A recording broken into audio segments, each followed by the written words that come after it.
எல்லாருமே உண்மையாக இருக்காங்கன்னு நினைக்கிறீங்களா? அப்போ உங்கள் மேலே தான் தப்பு.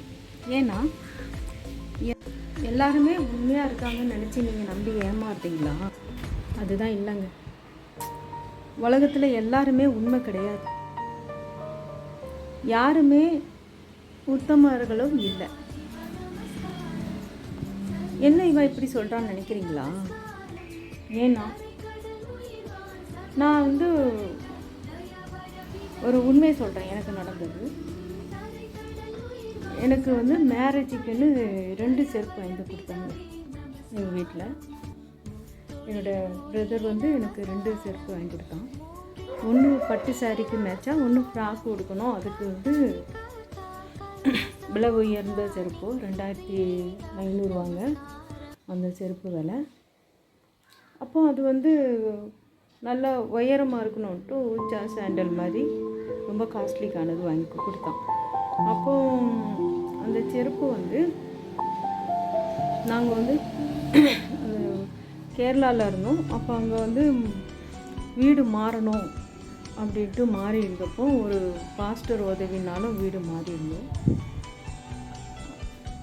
பாருங்கள், ஆண்டோருக்குள்ளே இருக்கிறவங்க கூட, ஆண்டோர் வார்த்தையை சொல்கிறவங்க கூட எங்கள் காசுலாம் ஏமாற்றி வாங்கிட்டு அப்புறமா செருப்பையும் திருடிட்டு போயிட்டாங்க.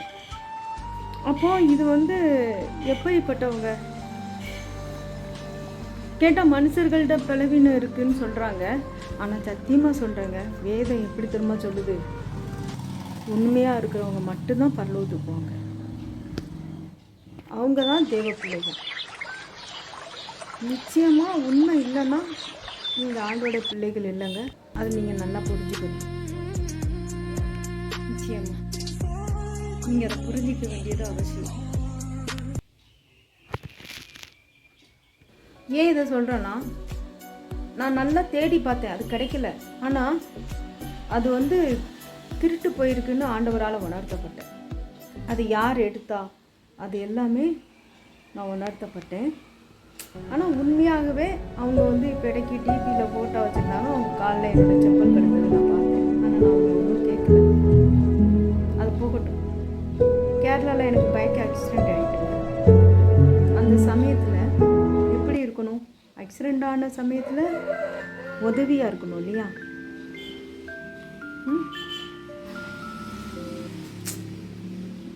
ஆண்டவருக்குள்ளே இருக்கிறவங்க என்ன பண்ணணும்?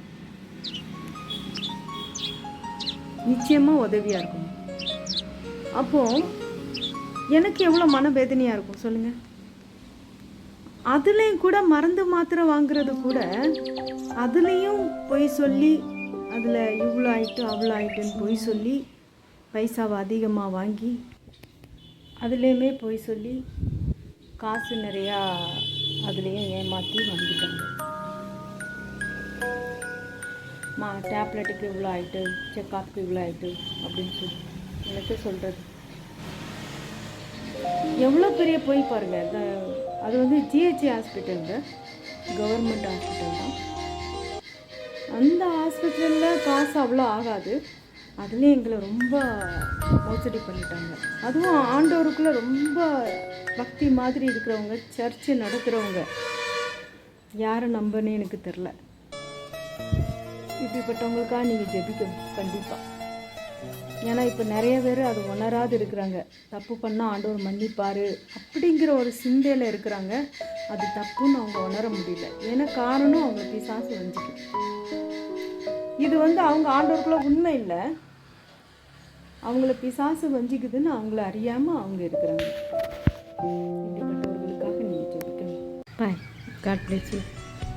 எனக்காகவும் ப்ரேயர் பண்ணுங்கள். இப்படிப்பட்டவங்களுக்காக ப்ரேயர் பண்ணுங்கள். அவங்க தங்களை அறியாமலே தப்பு செய்கிறாங்க. தப்புன்னு தெரிஞ்சும் தப்பு செய்கிறாங்க. அறியாமன்னு சொல்ல முடியாது. ஆனால் அறியாமல் செய்கிறவங்க ஆண்டவரை பற்றி அறியாதவங்க. அவங்களுக்கு மன்னிப்பு உண்டு, ஆனால் இப்படிப்பட்டவங்களுக்கு மன்னிப்பே கிடையாது. அது வேதம் திட்டவட்டமாக சொல்லுது.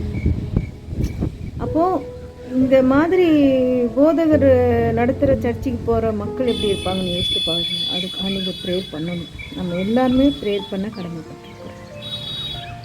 God bless you. நான் அவங்கள பகைக்கலைங்க.